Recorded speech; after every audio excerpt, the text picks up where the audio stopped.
Los japoneses celebran ritos y ceremonias muy distintos a los de las demás naciones. Las cosas que hacen nos resultan inconcebibles, y muy bien podría decirse que Japón es un mundo inverso a Europa. Para los primeros occidentales que viajaron a Japón, era un universo misterioso. Se trataba de la fabulosa isla de Zipango, de la que Marco Polo tan solo había oído hablar, de las riquísimas tierras en cuya busca había zarpado Colón.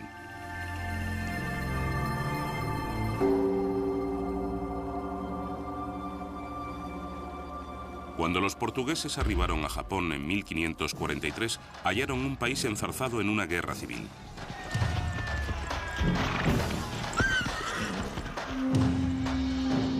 De aquel caos emergería un samurái.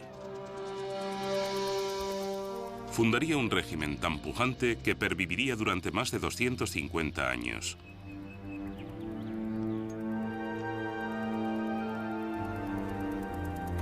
Los testigos de aquel mundo, así observadores occidentales como nipones, nos dejaron constancia escrita acerca de aquella era de transformaciones.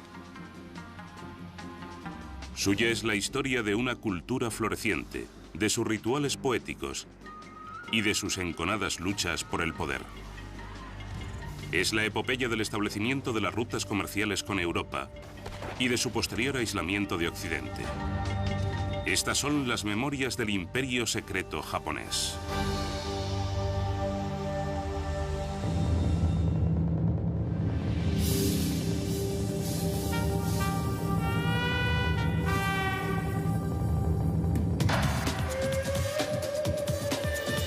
Japón. Memorias de un imperio secreto.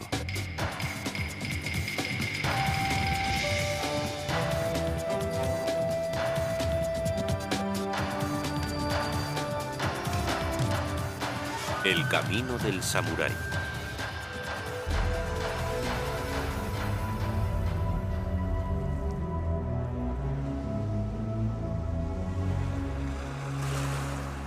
El 25º día del 8º mes del año del agua y la liebre, en la costa occidental apareció un gran barco. Nadie sabía de dónde procedía. Como más adelante relataría un monje budista, los vigías samuráis partieron inmediatamente a alertar a su amo. Había extranjeros a bordo de aquellas naves insólitas para los japoneses. El señor feudal de la región, el daimyo, convocó a los forasteros, los primeros europeos que desembarcaban en las costas niponas. Corría el año 1543.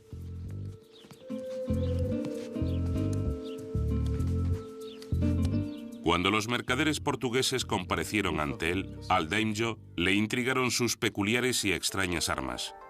A los japoneses siempre les habían gustado las novedades, estar a la última, por así decirlo. De modo que los europeos suscitaron mucho interés.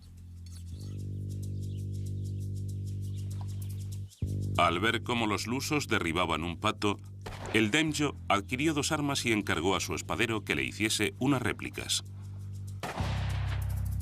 A continuación solicitó que le enseñasen a disparar.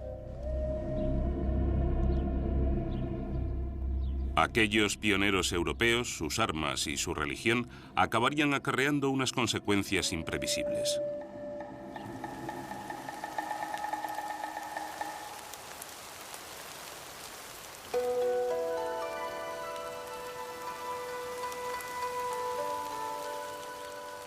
Aquel mismo año, en la familia de un daimyo, nacía un niño. Se le conocería como Tokugawa Ieyasu. Su sino era transformar Japón irreversiblemente. Como miembro que era de la elitista casta samurái, aquel niño heredaba un mundo de tradiciones. Un régimen feudal de guerreros samuráis que gobernaban el país por derecho de nacimiento y por la espada.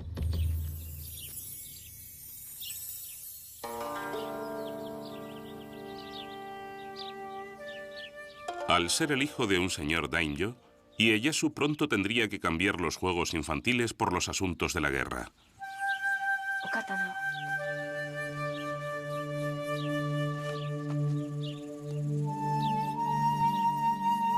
Cuando Ieyasu aún era un niño, el daimyo gobernante exigió a su padre que le enviase al jovencito como prenda para garantizarse que todas sus órdenes serían obedecidas.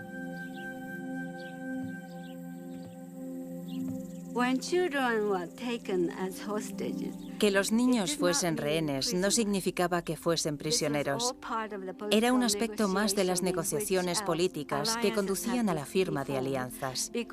Puesto que nadie se fiaba de nadie, necesitaban garantías.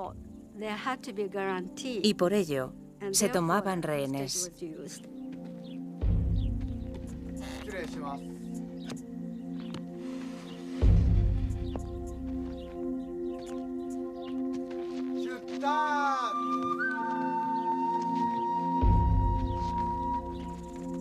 Como rehén, el joven samurái viajó de modo acorde con su rango de daimyo.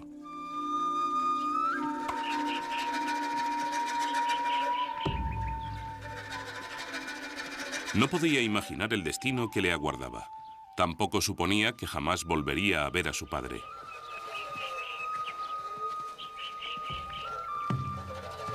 Se crió en cautividad.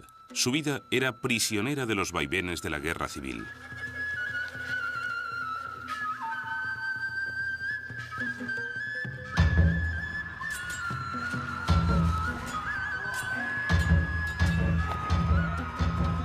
Japón estaba inmerso en guerras. La traición imperaba y nadie confiaba en su prójimo. Se coaligaban con una facción para después abandonarla por otra según soplaran los vientos de la fortuna.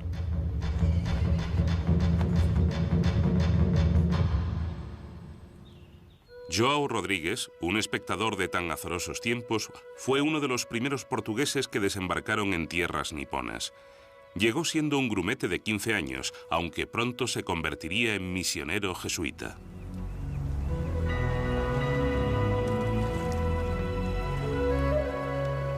Cuando los marinos mercantes portugueses surcaban los océanos en busca de nuevos puertos donde comerciar, los misioneros jesuitas los acompañaban, en pos de almas que redimir. Los jesuitas eran jóvenes y entusiastas y afrontaban sin temor los rigores de la peligrosa travesía de 2 años hasta Japón, un país que consideraban propicio para la conversión. Remitían a sus lugares de origen fascinantes relaciones acerca de un mundo insólito.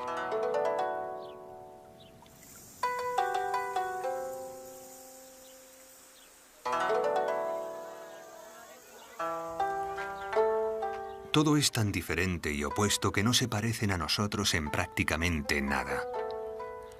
Aunque eso no resultaría nada sorprendente si fuesen como tantos otros bárbaros, lo que más me asombra es que se comportan como personas prudentes y cultivadas en todos los aspectos. Esto es algo que no osaría afirmar de no ser tanta mi experiencia entre ellos. Los misioneros consideraban a los japoneses una raza tan notable y una civilización tan desarrollada que merecía la pena escribir a Europa acerca de la cultura con la que habían dado, el idioma que hablaban los nipones y su complicado sistema político. Todo ello completamente exento de influencias cristianas, de influencias europeas. Y creo que es un aspecto a tener en cuenta. Era la primera vez que los europeos trataban con asiáticos en pie de igualdad, y no como conquistadores y conquistados. Su forma de escribir es muy diferente de la nuestra, puesto que escriben desde la parte de arriba de la página hacia abajo. Pregunté a un japonés por qué no escribían como nosotros, y replicó que por qué no escribíamos como ellos. Me explicó que, dado que la cabeza del hombre está arriba y los pies abajo, el hombre debe escribir también de arriba a abajo. Al cabo de una estancia de más de 30 años en Japón, João Rodrigues acabó hablando un japonés tan fluido que se le conocía como el intérprete. Su trabajo le permitía ser testigo de la vida cotidiana de todos los estamentos sociales, desde los señores de la guerra daimyos hasta los más humildes agricultores. Todo género de personas, nobles o plebeyas, usan el abanico por todo el reino. Quienes tienen algún asunto entre manos o desean recordar algo, lo anotan en sus abanicos. Llevan siempre estos abanicos en sus manos. Los abren, los consultan y los cierran. Nadie sale a la calle sin él.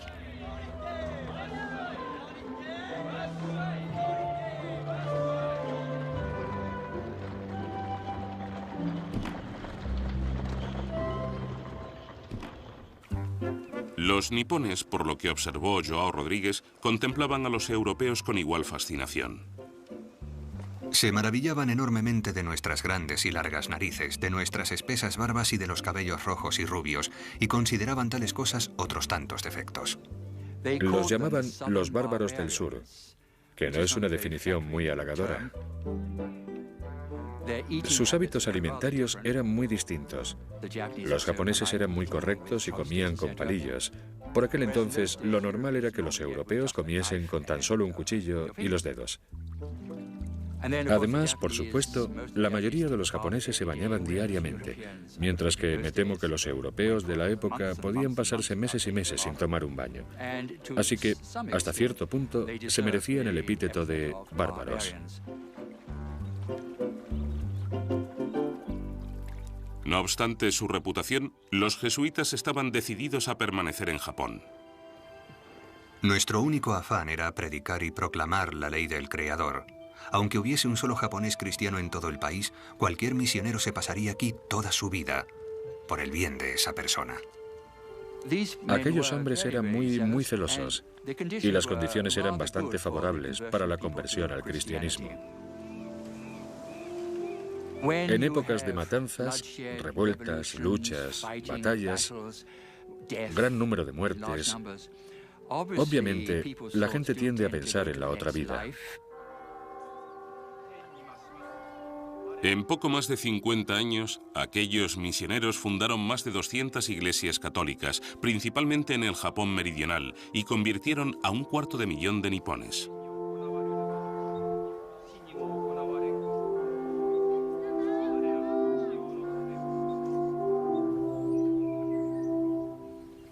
Cuando un señor japonés, un daimyo japonés, cambiaba de religión, su pueblo se veía presionado a hacer lo propio, ya que el caudillo tenía potestad absoluta sobre la vida y la muerte de sus súbditos. Por lo tanto, en un periodo de tiempo relativamente breve se produjo una conversión a gran escala. Pero también se daba otro factor. Cuando algunos daimyos abrazaban el cristianismo, en el fondo lo hacían por motivos económicos, ya que allá donde fueran los misioneros, los mercaderes portugueses los acompañaban. Y los comerciantes portugueses ofrecían a los japoneses un comercio muy lucrativo.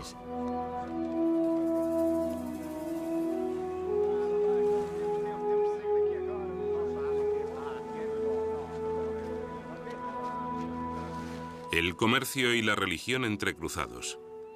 Algunos nipones se beneficiaban, mientras que otros observaban el desarrollo de los acontecimientos con creciente preocupación, convencidos de que el cristianismo constituía una amenaza para su autoridad. Mercaderes y misioneros, los pioneros europeos, habían abierto una ruta que a la postre conduciría a un desenlace imprevisto.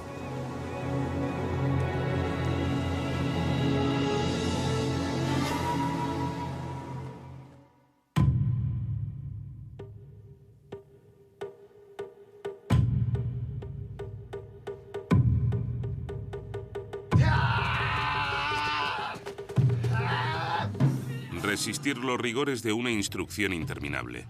Encarar el peligro sin perder la cabeza. Enfrentarse a la muerte con toda naturalidad. Es el arte del kendo, la vía de la espada.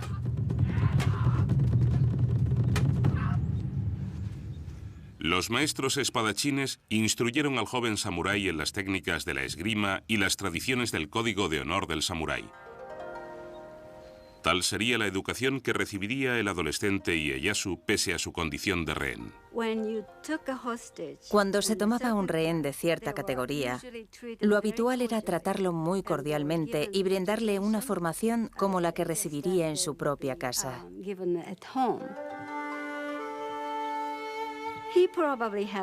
Probablemente tuvo una educación muy estoica y espartana, orientada a los conocimientos militares, las artes marciales y los clásicos chinos y japoneses. Según se dice, la vida de Ieyasu se caracterizó por la paciencia y la templanza.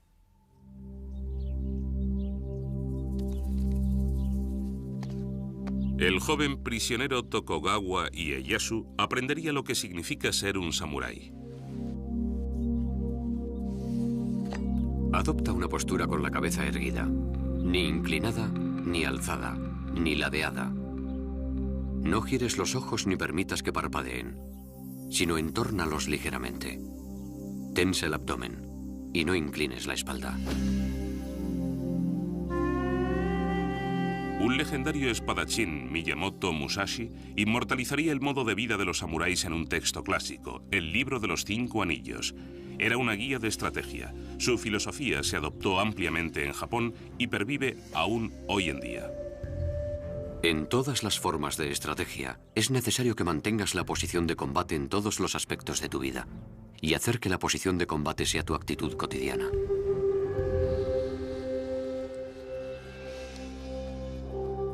A los 15 años, Ieyasu alcanzó la edad adulta, obteniendo el derecho a ceñir las 2 espadas del samurái.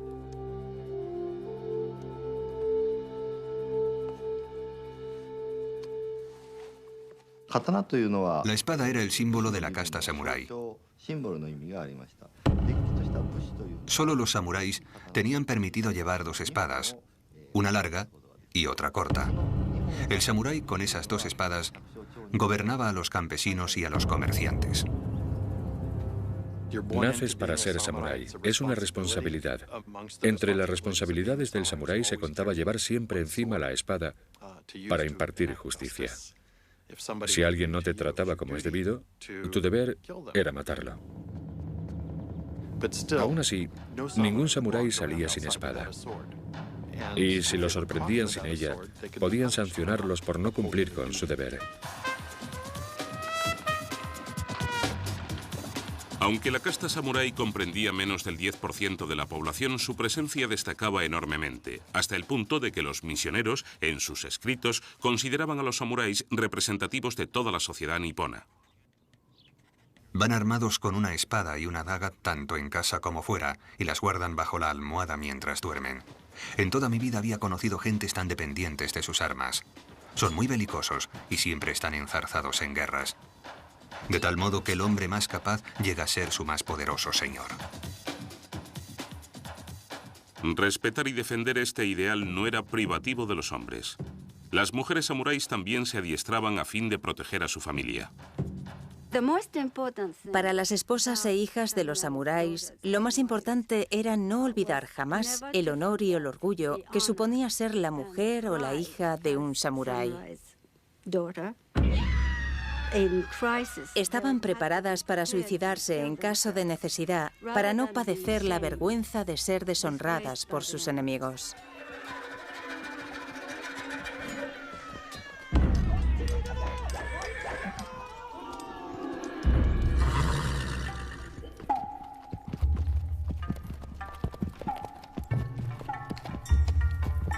El samurái protegía su hogar y su familia, pero alcanzaba su verdadera gloria en el campo de batalla, defendiendo a su señor de sus adversarios.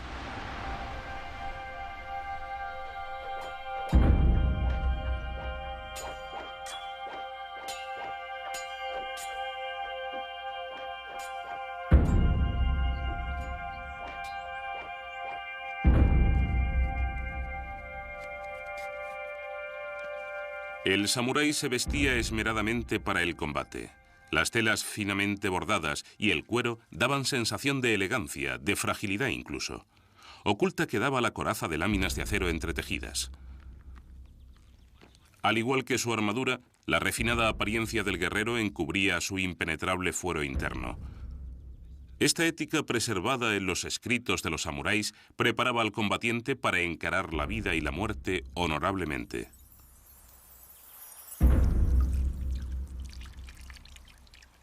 El samurái se lavaba todas las mañanas con agua fría y se perfumaba la coronilla afeitada con incienso para estar presentable.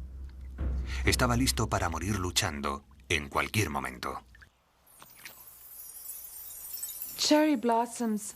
Suele establecerse una comparación entre los samuráis y la flor del cerezo. Es sumamente hermosa, como el guerrero con su brillante armadura, pero se requiere una gran tormenta para arrancar sus pétalos. Exactamente igual sucede con el guerrero en la batalla.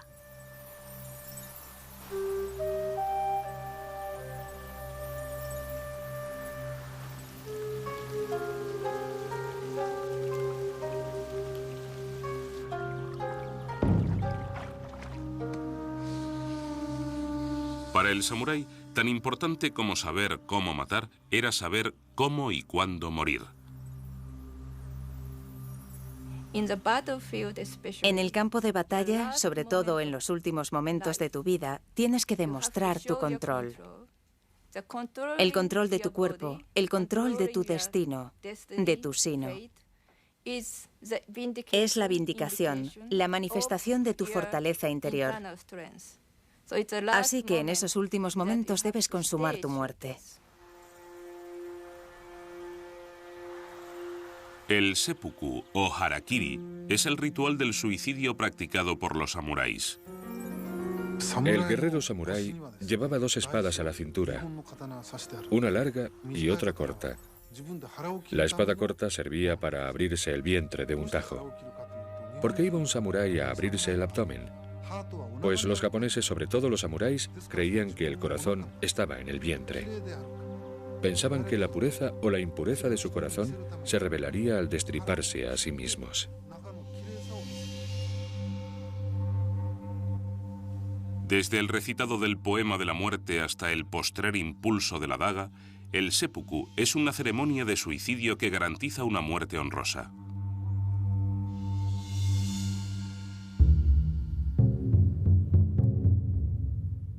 João Rodrigues escribió acerca de un hombre que llevó a cabo el rito del seppuku.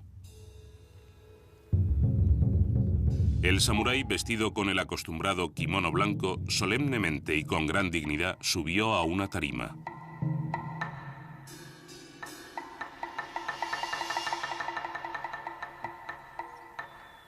A continuación, en voz alta, pidió que le prestasen suma atención mientras se abría el vientre.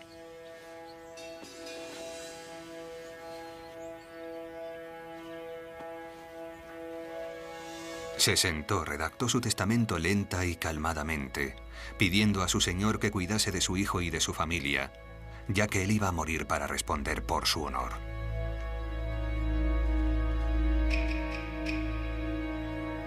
Se despidió y después, delante de todos, se rajó el abdomen sin ningún temor, y así murió. Estas cosas suceden con frecuencia.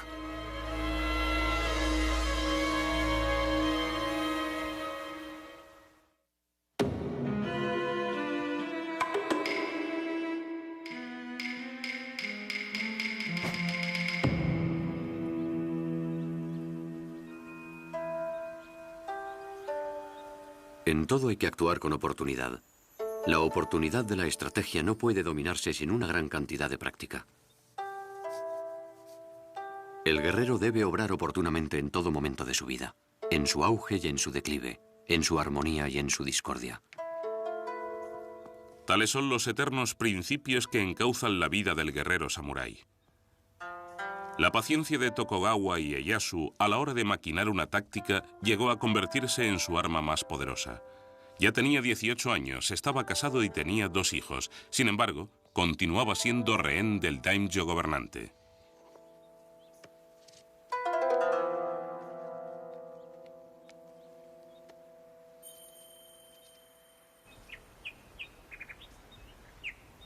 Con el tiempo, Ieyasu fue afinando su maestría en el campo de batalla luchando codo con su señor daimyo.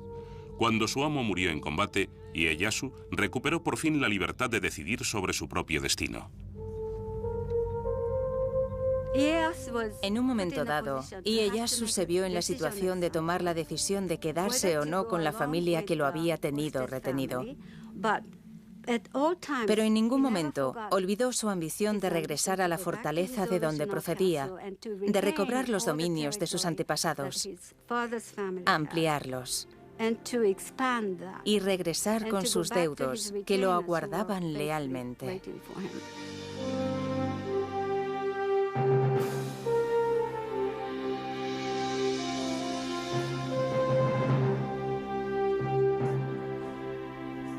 Ieyasu reivindicó su título de señor independiente daimyo.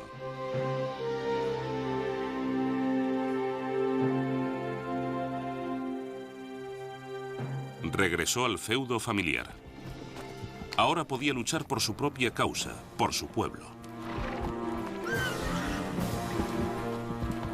Combatí a mis enemigos solamente para vengarme de los adversarios de mi padre.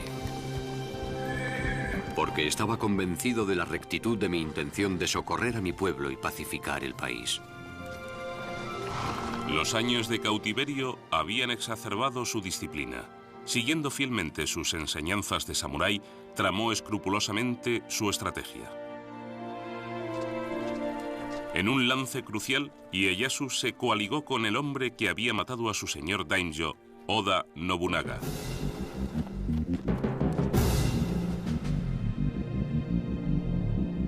Nobunaga había llegado a ser el señor de la guerra más poderoso de Japón, temido e implacable.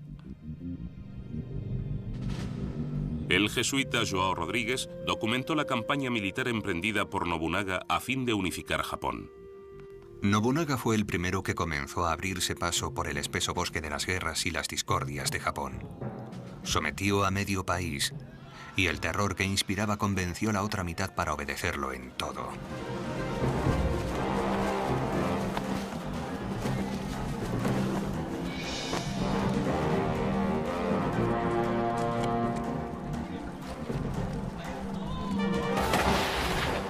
Audaz y reformador, Nobunaga adoptó y dominó las armas de fuego que cobraron gran importancia en la guerra. En la batalla de Nagashino, Nobunaga armó a 3000 infantes con mosquetes y los dispuso en 3 filas.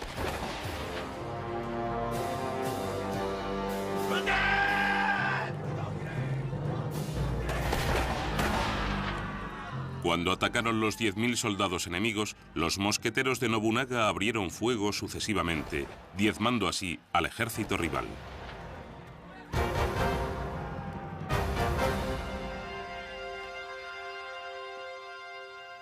Las innovaciones de Nobunaga en el uso de las armas de fuego transformaron completamente el concepto de lucha de los samuráis.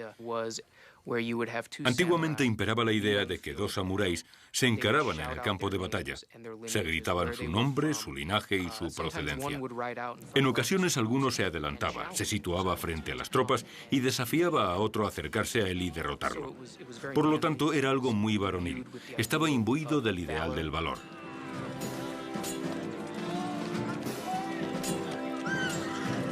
Ahora había tropas de samuráis anónimos disparando a otras tropas de samuráis anónimos.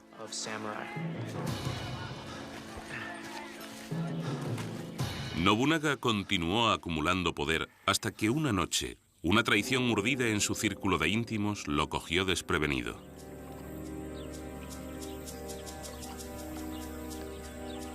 Un misionero andaba cerca. Llegaron unos cristianos cuando me estaba revistiendo para decir la primera misa de la mañana y me dijeron que esperase dado que había alboroto frente a palacio. Enseguida comenzamos a oír disparos de mosquete y vimos llamas. Comprendimos que no se trataba de una batalla, sino de una traición por parte de alguno de sus generales. Hay quienes dicen que se abrió el vientre, si bien otros creen que prendió fuego al palacio y pereció entre las llamas. No obstante, lo que sí sabemos es que de aquel hombre, que había hecho temblar a todo el mundo, no solo con el sonido de su voz, sino también con la mera mención de su nombre, no restaba ni un cabello que no hubiese quedado reducido a polvo y cenizas. En pleno incendio, un general leal a Nobunaga, Toyotomi Hideyoshi, aprovechó la ocasión. Hideyoshi se puso en acción inmediatamente, matando al asesino de su señor, lo cual, en resumidas cuentas, le daba derecho a reclamar el liderazgo de la vasta coalición de ejércitos comandada por Nobunaga.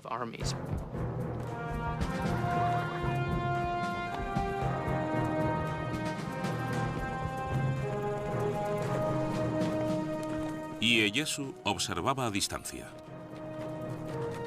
¿Se plegaría a someterse a la autoridad de Hideyoshi? ¿O había llegado el momento de luchar por el poder?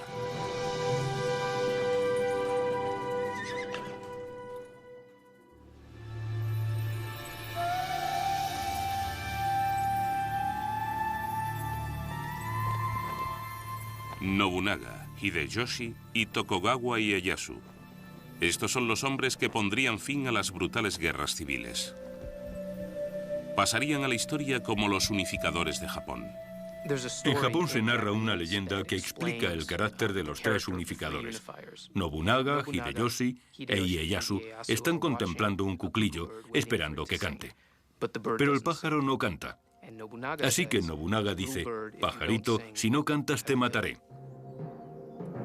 Hideyoshi dice: pajarito, si no cantas te obligaré a cantar. E Ieyasu dice: pajarito, si no cantas, esperaré a que cantes. Y Ieyasu es un estratega con paciencia que aguarda a que las circunstancias lo favorezcan y entonces actúa. Tras la muerte de Nobunaga, Ieyasu y Hideyoshi se enzarzaron en un acompasado juego de estrategia, tratando, cada uno a su estilo, de proceder con mayor astucia que su oponente. Como líder militar, Ieyasu era un hombre valeroso que jamás había titubeado en batalla. Sin embargo, aunque era valiente, también era cauto. Una anécdota famosa. Ieyasu tenía fama de ser un jinete excelente. Un día, él y sus huestes tuvieron que cruzar un puente muy estrecho sobre un río turbulento. Todo el mundo esperaba que el gran Ieyasu cruzase aquel puente tan peligroso a caballo. Para la sorpresa de sus hombres, Ieyasu desmontó. Tomó el caballo por las riendas y lo condujo cuidadosamente a la otra orilla del río. Hasta ese punto era precavido. Creo que esta cautela contribuyó a sus victorias en el campo de batalla. Mientras que Ieyasu era comedido y un estratega escrupuloso, Hideyoshi actuaba rápida y decididamente. Hideyoshi era de extracción plebeya. Hijo de un humilde soldado de infantería, se ganó a pulso el ascenso en el escalafón militar. Hideyoshi se labró un prestigio de general esclarecido, una visión grandiosa de su persona que él mismo compartía. Cuando mi madre me alumbró, recibió un presagio milagroso. La noche en que nací, la luz del sol iluminó la habitación de repente, transformando la noche en día. Le vaticinaron que el niño en cuyo nacimiento se habían manifestado tales prodigios estaba destinado a ser un hombre capaz de logros inusitados. La profecía se ha cumplido conmigo. Poco después de que Hideyoshi se alzase con el poder, Ieyasu lo retó. Pero Ieyasu pronto comprendió que le resultaría más rentable ser aliado de Hideyoshi que su adversario.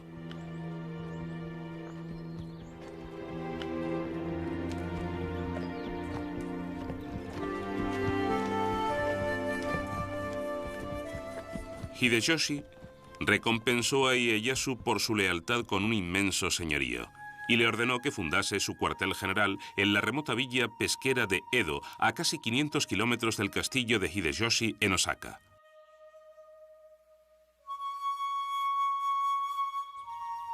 Habría quienes considerarían aquel obsequio un insulto, pero en Edo, el pueblo que andando el tiempo se convertiría en Tokio, Ieyasu encomendó a sus tropas la construcción de una inmensa fortaleza de 5 plantas.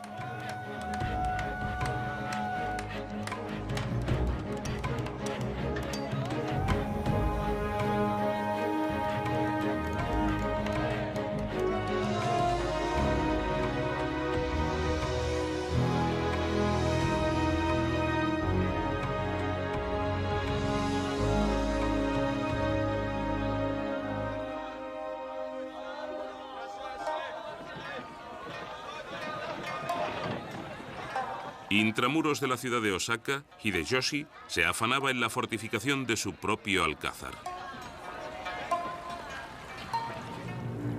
La ciudadela, con reputación de ser la más inexpugnable de su tiempo, era asimismo una de las más ostentosas. El castillo de Osaka se encontraba en un emplazamiento estratégico cercano al Palacio Imperial de la vecina Kioto. Desde hacía varios siglos, el emperador lo era tan solo nominalmente, permaneciendo ignorado por quienes en realidad ejercían el poder.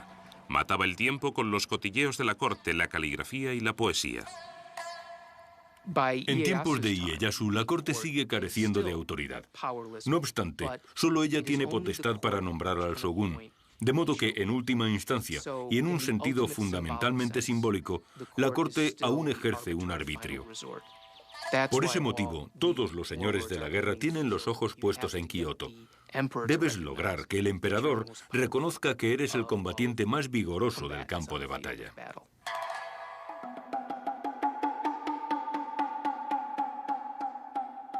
Hideyoshi se ganó los favores del emperador invitándolo a funciones de teatro no y actuaciones musicales.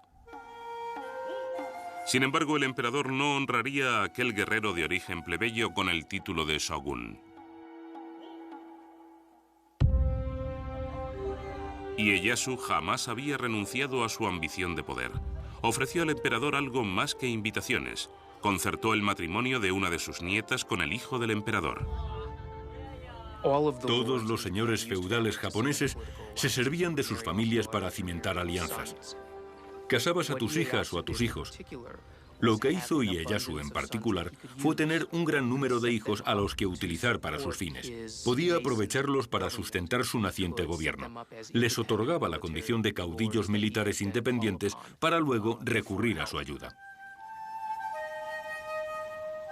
Por contra, el rival de Ieyasu, Hideyoshi, no logró tener descendencia masculina. Finalmente recurrió a la adopción de un sobrino y lo nombró su sucesor. Más adelante, a la edad de 60 años, Hideyoshi tuvo por fin un hijo varón. Lo llamó Hideyori y era la niña de sus ojos. Los pensamientos de Hideyoshi se centraron en la salvaguardia y la supervivencia de su hijo pequeño. No consigo describir el tedio infinito que supone velar por una casa vacía cuando Hideyori no está aquí conmigo. He dado órdenes estrictas de que todos estén alerta contra los incendios. Cada noche, la guardia hace la ronda por las habitaciones 2 o 3 veces. Ahora, con Hideyoshi obsesionado con su propio hijo, su hijo adoptivo ya adulto corría peligro. Está claro que hacia el final de su vida los actos de Hideyoshi son cada vez más erráticos. Se volvió progresivamente más cruel, si no sádico. Y cuando por fin, en sus últimos años, tuvo un hijo varón, ordenó a aquel hombre adulto que había sido su heredero que se suicidase. Después, Hideyoshi mandó matar a toda la familia de su hijo adoptivo. Un misionero relató: Los condujeron en carros por las calles a la vista de todo el mundo. 31 señoritas y damas, además de los 2 hijos y la hija de su hijo adoptivo, el mayor de los cuales no contaba más de 5 años. Sus cadáveres se arrojaron a un pozo sobre el que se erigió una capilla y se colocó una lápida con esta inscripción: la tumba de los traidores.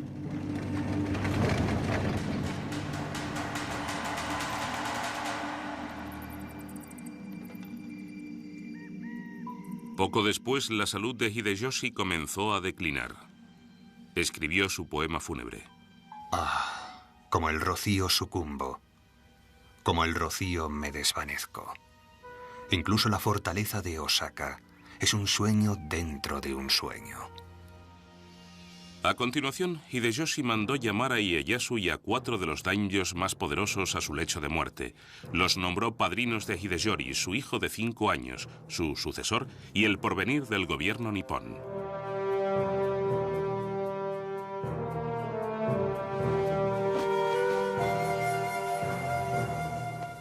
Ieyasu juró proteger al niño aun a costa de su propia vida, una promesa que pronto se tornaría difícil de cumplir.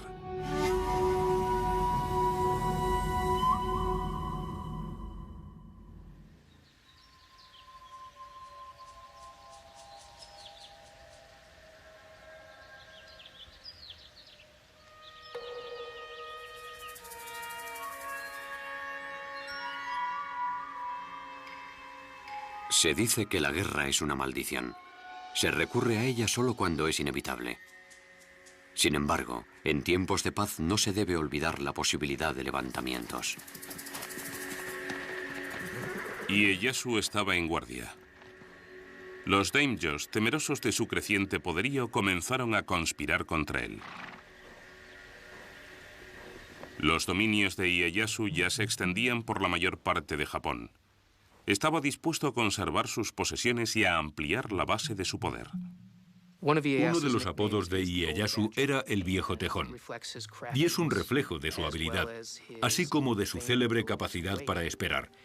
Y aguarda hasta que muere Hideyoshi, hasta que su poder es claramente preponderante. Y entonces da el paso decisivo para convertirse en el supremo caudillo militar de Japón. Ieyasu movilizó sus huestes. Envió una división al castillo de Ogaki, donde se congregaban sus enemigos. Cuando comenzó la batalla, las mujeres y los niños corrieron a resguardarse. Ieyasu envió un gran ejército para sitiar el castillo. Y lucharon día y noche. Más adelante, una de las jóvenes que había en la fortaleza narraría a su familia la terrorífica experiencia. Las madres, concubinas e hijas permanecieron en la torre fabricando municiones. Cundía el pánico. Una bala alcanzó a mi hermano menor, matándolo instantáneamente. Fue una visión muy cruel, desde luego que lo fue. Creíamos que íbamos a morir. Lo único que nos quedaba era el miedo y el horror. Al final del combate, las cabezas de los guerreros vencidos se llevaron al castillo, a fin de disponerlas para su presentación ritual ante el vencedor. Se creía que, aun después de muertos, los samuráis debían considerarse unos oponentes dignos de respeto. Los habitantes del castillo lavaron las cabezas y aplicaron cosméticos a los rostros de los cadáveres, ya que así se demostraba que el muerto era un personaje importante. Se trata de una muestra, una pequeña muestra de las cosas que hacían, algo que resulta inconcebible para la gente de hoy, para las mujeres de hoy. Las cabezas de los decapitados se trajeron a la torre. Las cabezas no nos daban ningún miedo y dormíamos rodeados por el hedor de aquellas cabezas sanguinolentas.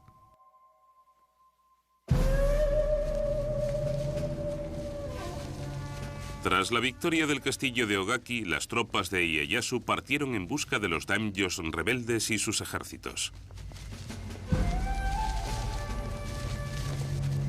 Se encararon en un angosto valle al oeste de la población de Sekigahara. Esta sería la batalla que desviaría el curso de la historia nipona.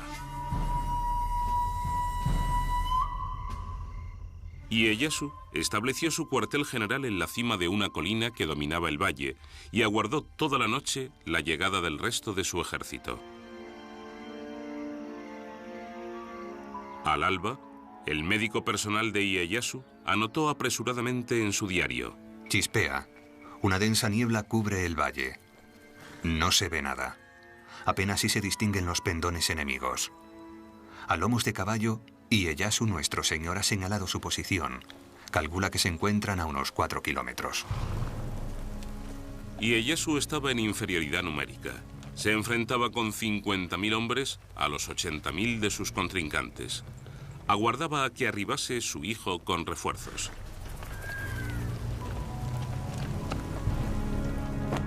Sin embargo, a las 8 de la mañana la niebla se levantó repentinamente y ambos ejércitos rivales se encontraron frente a frente. Ieyasu no podía esperar más.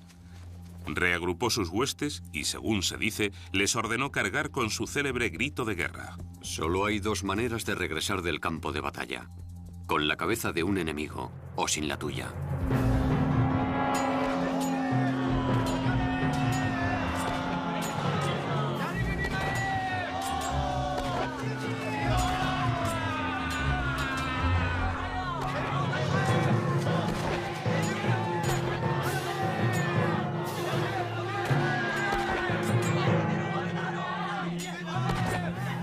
Ieyasu contempló cómo sus soldados se enfrentaban a lo que parecía un reto insuperable.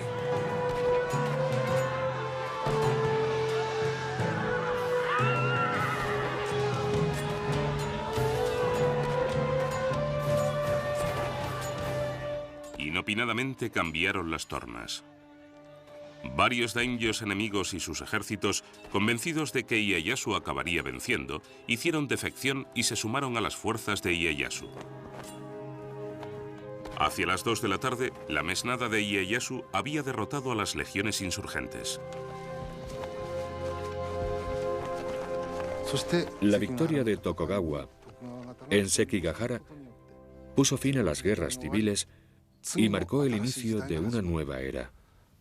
Ahí reside la importancia de la batalla de Sekigahara. En reconocimiento del poderío de Ieyasu, el emperador lo recompensó con el título de Shogun, el generalísimo que somete a los bárbaros. Ahora, Tokugawa Ieyasu disfrutaba de autoridad para dirigir todos los asuntos militares nipones. Aunque gobernó sin oposición, siempre estaba omnipresente como un espectro Hideyori, el hijo de Hideyoshi, criándose en el castillo de Osaka. Ieyasu había jurado proteger a aquel niño con su vida, el niño que algún día reclamaría todo cuanto Ieyasu había ganado.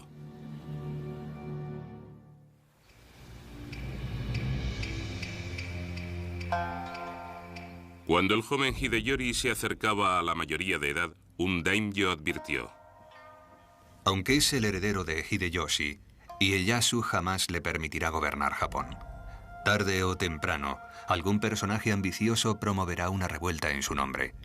Y aunque Hideyori no esté al corriente de nada, será culpado y se le obligará a suicidarse para la consternación del espíritu de Hideyoshi.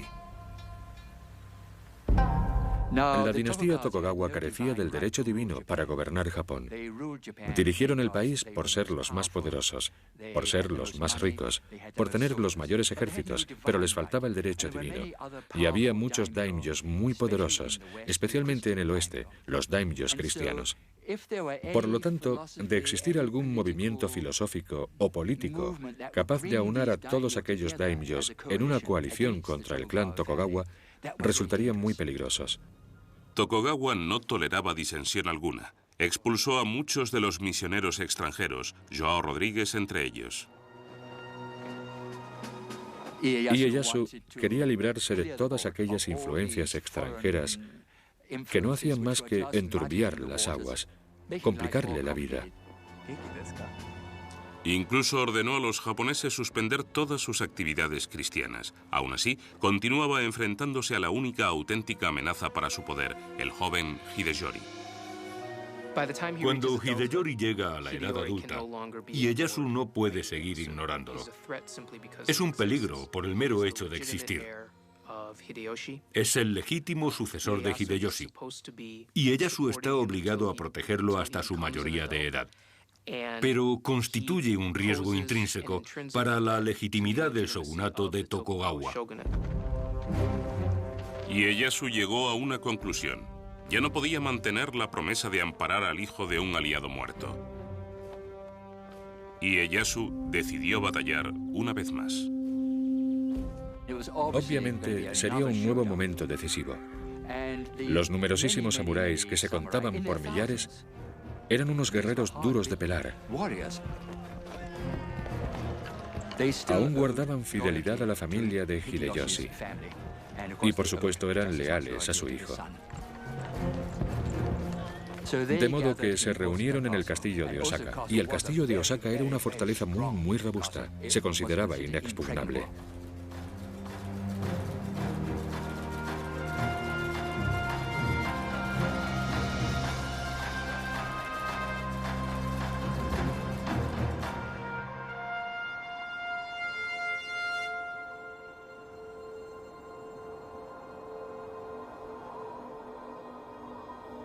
En el invierno de 1614, Ieyasu acusó a Hideyori de sedición y ordenó a sus huestes atacar el alcázar de Osaka.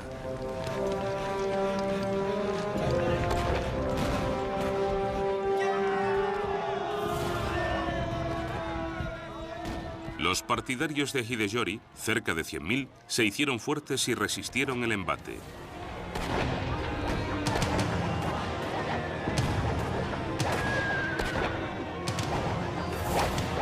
Ieyasu se vengó con una retorcida estratagema. Envió a una mujer samurái a negociar un armisticio con la madre de Hideyori.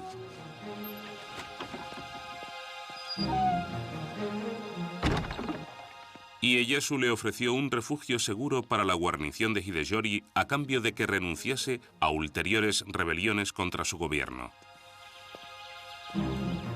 A fin de dejar patente sus intenciones, Ieyasu firmó su misiva con sangre. La madre de Hideyori convenció a su hijo para que aceptase la oferta. La treta de Ieyasu había surtido efecto. En cuanto cesó la lucha, Ieyasu comenzó a cegar los fosos del castillo de Osaka, aquellos profundos fosos, y las gentes del castillo de Osaka protestaron mucho. Aquella medida no constaba en el pacto, pero no importaba. Rellenaron los fosos, y en cuanto estuvieron tapados, las tropas de Ieyasu irrumpieron en la fortaleza y perpetraron una matanza atroz.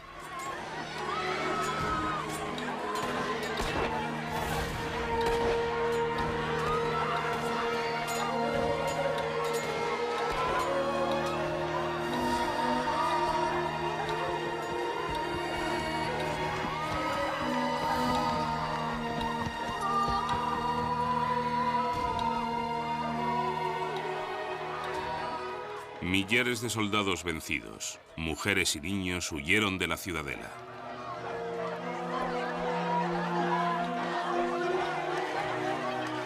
Un mercader europeo tomó nota del episodio en su diario.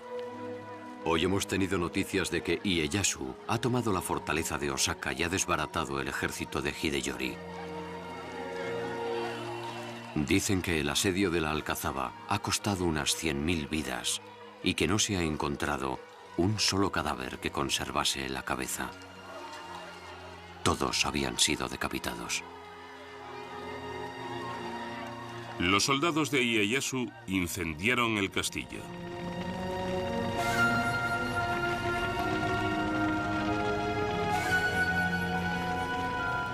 Rodeado por las llamas, Hideyori rehusó rendirse y no le quedó más que una alternativa. Llevó a cabo el seppuku.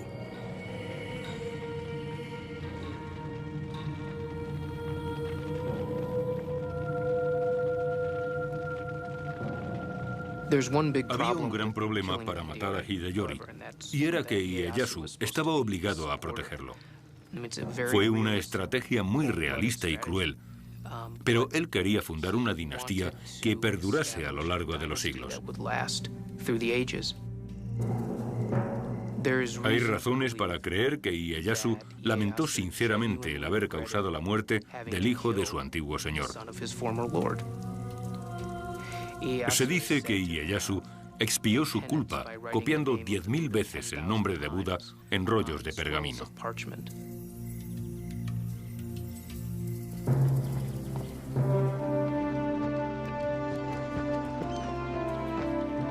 Tokugawa Ieyasu se había deshecho de su última amenaza para su poder, o eso parecía.